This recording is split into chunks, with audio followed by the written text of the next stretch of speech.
Week. Caleb Williams and USC coming to Boulder on Saturday. Here's Deion Sanders on being Deion Sanders.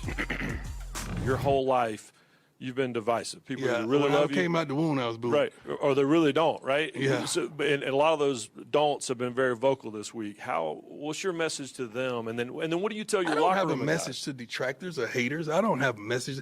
I don't take my time to respond and to defend myself. Why would I do that? I'm giving you a microphone if I'm doing it. I'm giving you solace that you're in my life. I don't care. I really don't. Deion Sanders, the most fascinating person in college football this season, win or lose. Heather and Paul are up with us here. So they get the second shot here. Paul, what did that blowout loss last week mean for Deion and for Colorado? I think overall, Greeny, it didn't mean very much. We're still watching him here on ESPN. We're still riveted to every single thing he says. And Saturday, when that game begins, all eyes will be on him. Four of the top 7 rated games in the country this year have been Colorado. And the same will happen because he is electric and he is the most magnanimous figure in this game.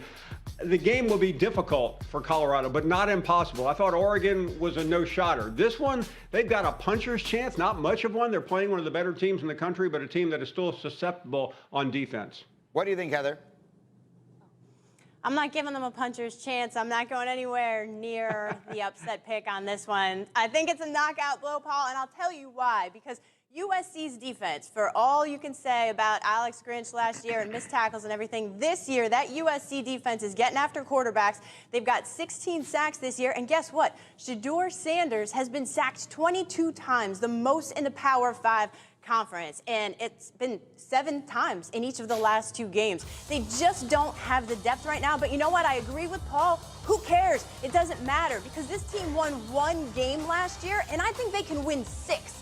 If Colorado is bowl eligible this year, I think they remain and finish the season the way they started, the best story in college football.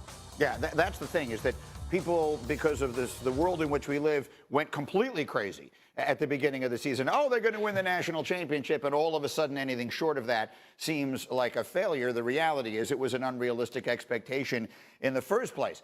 Then we get back to Alabama. Paul, a week ago it felt like Nick Saban's grasp on college football as we know it was teetering. And then he plays a huge second half against Ole Miss. What do we say now? I feel a lot better.